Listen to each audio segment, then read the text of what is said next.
Yes, guys, so to celebrate the launch of the Anxiety Coach podcast, I'm running a giveaway. And so if you want to be in the chance of winning a Revitalize program journal and logbook, which is something that every person who comes into the Revitalize program gets as a gift, essentially. If you want this for free, then or to be entered into the competition to win, then please leave a rate, a review, and share the podcast on any social platform that you use. Thanks, guys.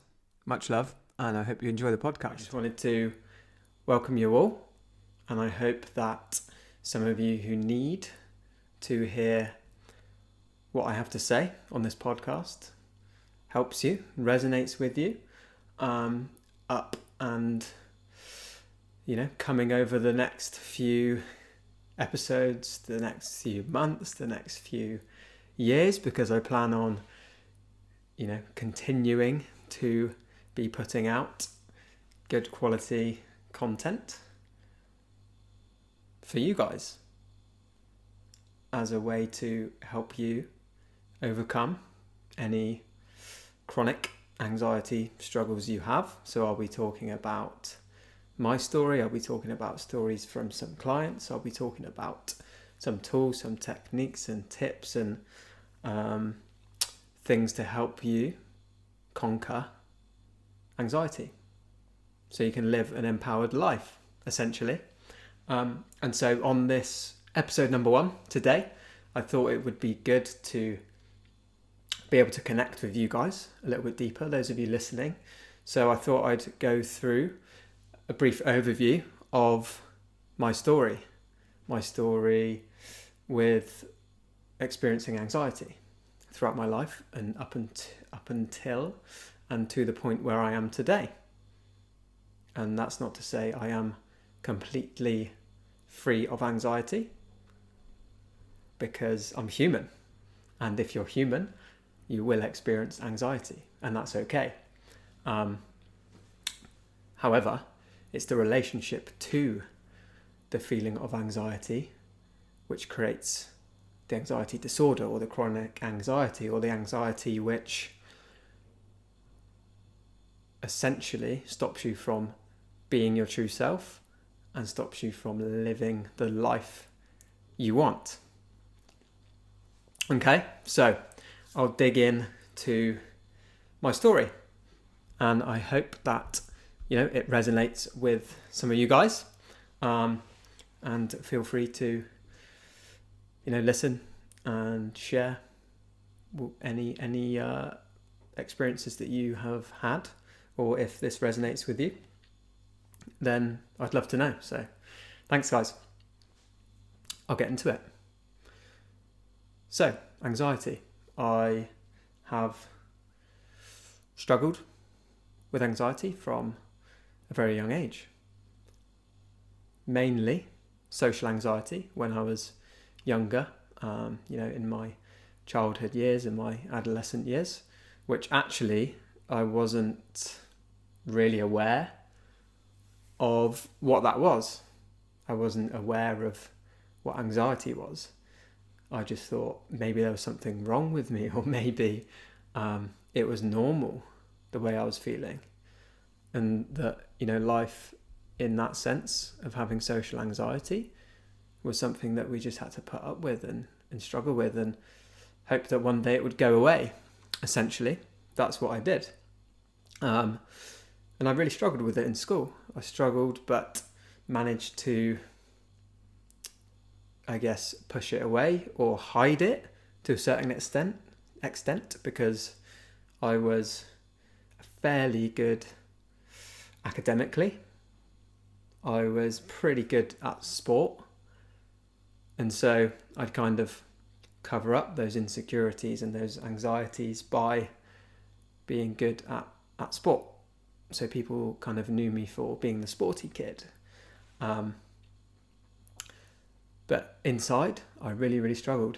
I struggled to speak to people. I struggled to express my true self. I struggled to, put my hand up and talk in class, which I know is fairly common.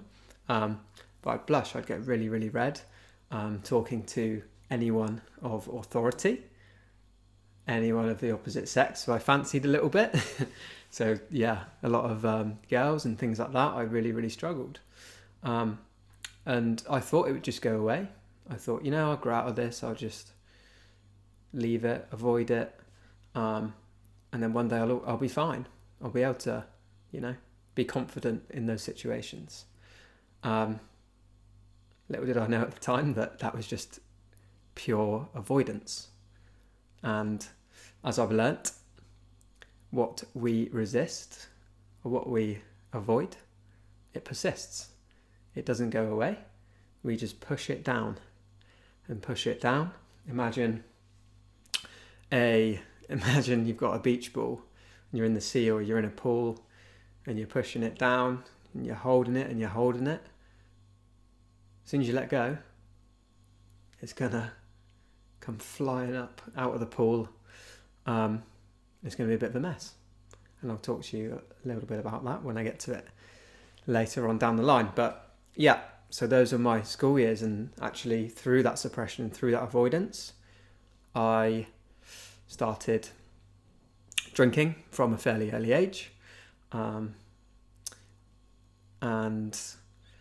I think I remember borrowing my bro, or someone's, wasn't my brother, someone's ID when I was about 15 to go out clubbing with my mates who were a few years older than me. And actually it was really fun. I enjoyed it. But upon reflection, all this partying and all this, going out, staying up late, was all a cover-up. It was all an avoidance of the uncomfortable feelings, emotions, anxiety that was being suppressed within me. And so I kept myself busy by being out all the time, by, playing sport all the time, by gaming. I got very, very addicted to gaming. And if ever anything uncomfortable came up, I'd jump on and play Gears of War. Great game. Great game. Loved it. However, I know for a fact that I used it as an escape from myself. Until one day, I think I was 19 or 20, at Boardmasters Festival down in Cornwall in the UK, if anyone's heard of it. It's a good festival. I had my first full-blown panic attack and out-of-body experience. So I think it was on the Saturday. We'd been drinking, doing all sorts of substances at the festival. And it was on the Saturday. And in the evening or at night after the acts had finished, we were back at the tent and had a cocktail of alcohol and drugs. And then I distinctly remember my mate having a spliff, smoking some weed, and I had a little bit.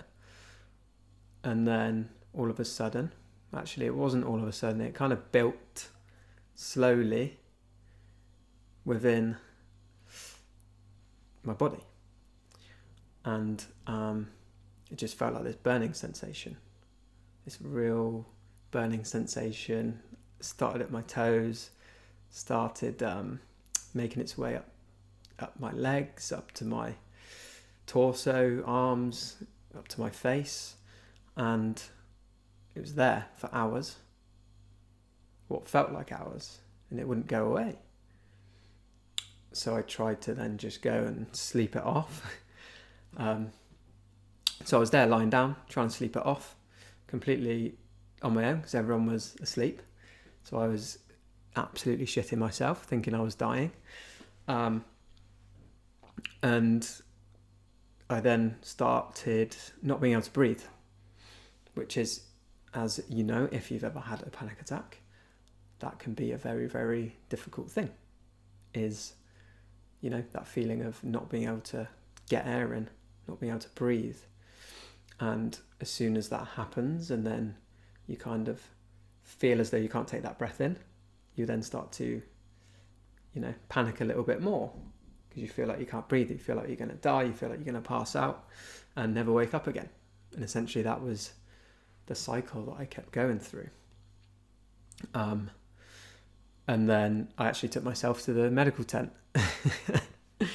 Probably the only person ever to do that, because I was just so scared. I thought I was dying. I thought I was going to die. So I took myself over there to that medical tent, and that was where I was having my first out-of-body experience. I was sitting there just completely scared, panicky. Then all of a sudden I could hear all these voices. I could hear my dad. I could hear all my mates just kind of shouting my name. And then from that, I thought I had died. And then what I remember is just all of a sudden coming out of my body and almost like looking down on the whole like festival camping area, and then looking over the tent that I was staying in, and I was just in that tent lying there, which was a really, really surreal, weird thing to happen. And that must have lasted a few seconds, but what actually felt like a long time whilst hearing all these voices. So it was actually almost like a little bit of a panic, out of body, bit of a psychotic episode. And it was the scariest thing that's ever happened to me, to be honest. Looking back now, from where I am now, actually, I see it as potentially one of the best things that's happened to me.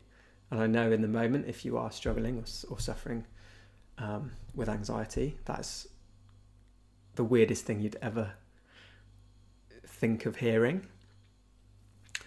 But now I think actually that happening, that situation, that scenario happening to me at the age of 19 or 20 was a massive wake-up call.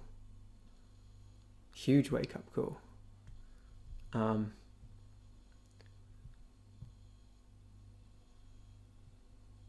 But yeah, I struggled for a long time after that, actually.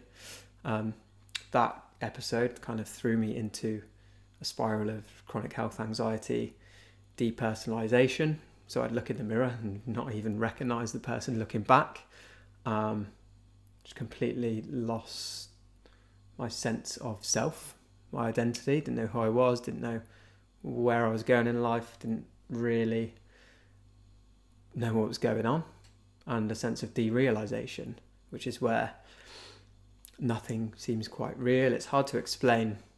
It's almost like you're looking through a lens the whole time. And I was actually at one point thinking I had died that night at Boardmasters, and I was just looking, just walking around in a world that wasn't real. And so that was a pretty scary place to be as well. Looking back, now realising, now knowing, being a bit more knowledgeable around the nervous system and anxiety and mental health, I now realise that was my nervous system in freeze mode. That fight, flight or freeze response. My nervous system was in freeze because it was so overwhelmed. It was in that red zone. The anxiety, the suppressed emotion, the stress that I was under just throughout life and that experience. My stress bucket was well and truly overflowing, and overflowing for too long, that my nervous system essentially just shut down as a protection mechanism to protect me from all these overwhelming emotions, essentially. I couldn't handle the stress. And so I hit that breaking point. I'd hit rock bottom, and honestly, I couldn't really see a way out. I dropped out of uni after, not being able to leave my room a lot of the time on some occasions, constantly on Google, thinking I had absolutely everything wrong with me health-wise. I barely went to any lectures because I couldn't. I would almost go into that panic mode sitting in a lecture hall full of people. I was so sensitive to light, to sound, to everything. It was all so overwhelming because my nervous system was, just so out of whack, out of balance. Somehow, and I'm super grateful to have made some really, really good friends within those first few months in uni halls, even though I was really struggling to connect with anyone. I had severe brain fog, all because of this, dysregulated nervous system. But I somehow managed to make some good friends, and actually went back to uni, Swansea, the year after, and finished the next 3 years, finished the course, managed to do really well and get a first because I'd actually set myself that goal and that target to, overcome and conquer this anxiety, this chronic anxiety, and go back and finish what I started. It's a long process, a tough process. But like I mentioned a minute ago, I now see that Boardmasters kind of episode as what some people call my dark night of the soul, the kind of the death of the old me, or the wake up call that I needed to outgrow that old, insecure, conditioned self.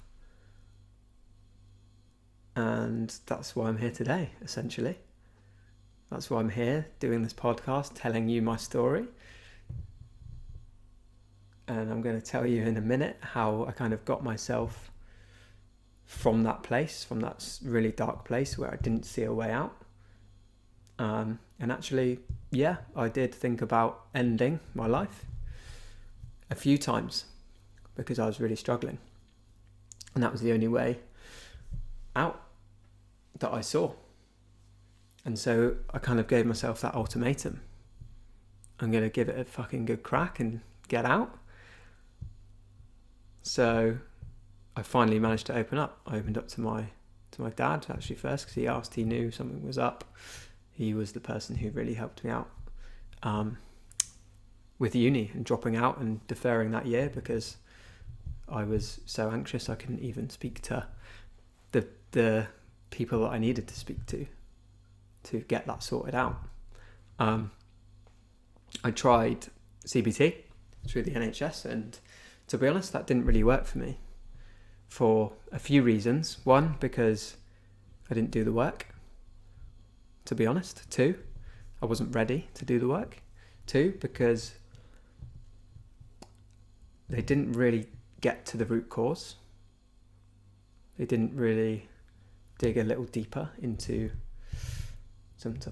kind of uncovering that subconscious pattern. And three, because my physiology was out of balance. I wasn't eating well, wasn't sleeping well, I wasn't moving well or often enough, and I had no awareness at that time of how much your breathing and your breath can affect the way you feel, can affect your nervous system, can affect your physiology, and is so huge in healing anxiety, is using that breath and having that awareness of that breath, how you're breathing. Those four fundamentals are huge. If we're not eating, moving, sleeping or breathing well, or if they're really out of balance, then we don't really give ourselves a chance to fully conquer anxiety. And as a really, really great guy I follow on Instagram, I believe he's called the Holistic Savage on Instagram, says that if your brain is on fire, it can't rewire. And so what he means by that is if, your nervous system, if your brain is inflamed by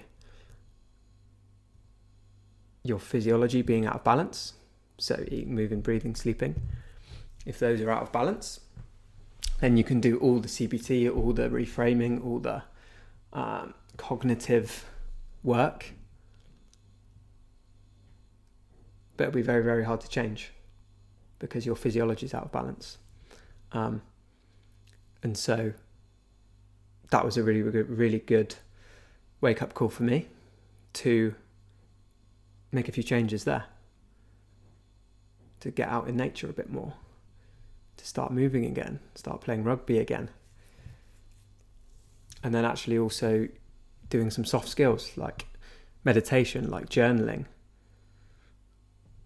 They really, really help for sure. They help me become more self-aware. They help me become aware of my triggers, my anxiety triggers, and actually just allowing and giving myself some space for my subconscious to come up with the answers. Because I know so often that when we are anxious, when we are in that fight or flight state, we're always constantly doing, not giving ourselves the space, the time to develop that self-awareness, to develop that almost being. And when we are being, that allows us to come up with our own answers. That allows our subconscious to come up with its own answers, provided we ask it and give it the right environment, and ask it those questions, which we'll kind of go through in some other episodes. Because we do, guys, we all have the answers within us. We just need to reconnect to ourselves, reconnect to our true authentic self and our intuition. But we can't do that if we're so distracted by being pulled around by our thoughts, our phones, other distractions. And so we need to give ourselves that space and give ourselves those answers. And it takes time. And it's not linear. Sometimes we take 3 steps forward, 2 steps back, 1 step forward, 2 steps back. And that's okay. That's part of the healing process. And as long as we're aware of that, we know it's not going to be super easy. It's not going to be straightforward. And having the support there, that really helps. And actually from that experience and from my experience of where I was to where I am now, personally and coaching others, I believe that the anxiety we experience is made up of usually more than 1, 2 or 3 of these things. And so number 1, it's a message from our body, our nervous system, that something's out of balance and we need to pay attention to an aspect of our lives that we need to rebalance, or that we need to change or pay attention to or let go. When I say let go, I mean accept, for then the nervous system to rebalance. Whether that's potentially a suppressed emotion, a traumatic experience we've had growing up, whether we were bullied, whether we were in a household that wasn't great. It can be, as small as someone looking at you the wrong way and you taking it a certain way and not being able to process or fully express yourself in that moment. Those emotions can then get stored in the body. And that is what, trauma, that word gets used a lot now. And essentially what that is unprocessed, unexpressed emotion that gets stored within the body and the nervous system. And then it can show up as, poor mental health, anxiety, and actually it can manifest as physical disease or physical illness.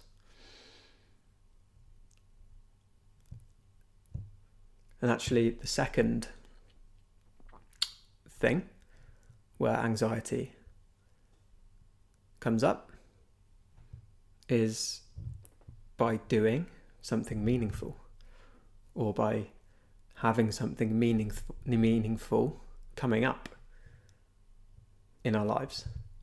For example, I said at the start of this podcast that I was actually feeling a bit anxious because this is meaningful to me. I want it to be good. And another example of that is that I used to experience a lot of social anxiety, and the meaning behind that was for me to feel accepted. So there was a lot of anxiety around feeling judged or being rejected. And then the third thing that I've learnt is that anxiety is a protection mechanism. It's a protection mechanism to stop us from going through something potentially harmful, and that we're uncertain of what that outcome may be, because our brains and our bodies like certainty, because in certainty there is safety right now. However, even if this familiar scenario may not be the best thing for us, our subconscious mind or our inner child knows that actually it's safe. That primal part of us that is focused on pure survival knows that actually we're alive right now, so if we keep doing what we're doing, we're going to stay alive. Even if what we're doing right now is detrimental to our long-term health or to our lives right now. And so it's there as a protection mechanism also. But through developing that self-awareness, through rebalancing that nervous system,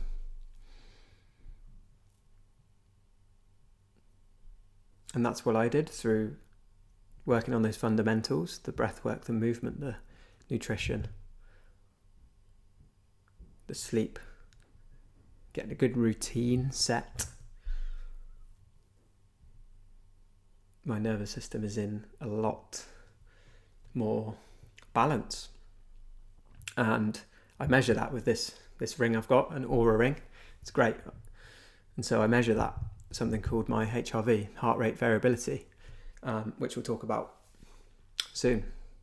That measures the resilience and the state of your nervous system, your autonomic nervous system. And it's a really good way to see how, stressed out you're getting, or the state of your nervous system essentially. And I've learnt that we need to have a sense of community, a sense of belonging, and the freedom within that to express our true selves without fear or judgment. And that connection to others, but also that connection to ourselves. Because we get so disconnected, and that was me for sure. I was so disconnected from who I really was at the core level. I was trying to be someone else. I was trying to be this cocky, confident, sporty guy. Whereas my true self is a little bit weird. Likes to just dance around, jumping around naked in my kitchen, and just being a little bit silly. I'd kind of suppressed that part of me. And I realised through that journaling, through those soft skills, that that's a part of me that needs to be there. And actually, it's great. It's fun. Just that childlike side of us that we get told isn't right, shouldn't be there. It's not true. It's in all of us. And we need to embrace it, because we'll feel so much better, and we lift other people up by being that. And then the last point, the last thing I learned is that we need meaning, we need purpose in our lives. We need those targets around that meaning or purpose, some goals. And that can be as small as, waking up if we're really, really struggling. And that meaning and that purpose can be making it through the day. And that target can be waking up and brushing our teeth. First thing. Can be waking up and going outside, getting some sunlight. First thing. That can be that little mini goal. And that's where the magic is, guys, in creating change, in conquering anxiety, is that self-awareness.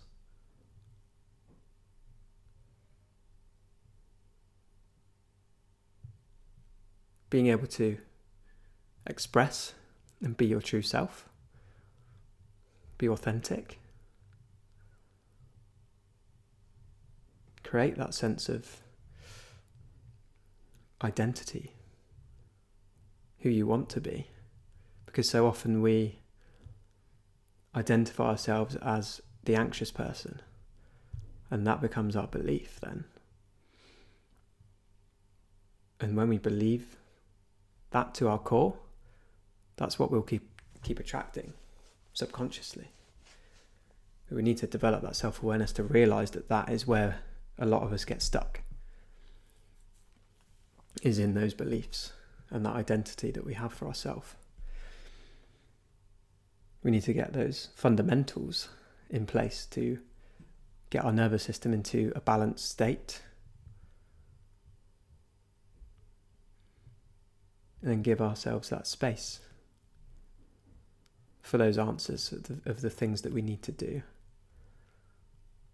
to come up.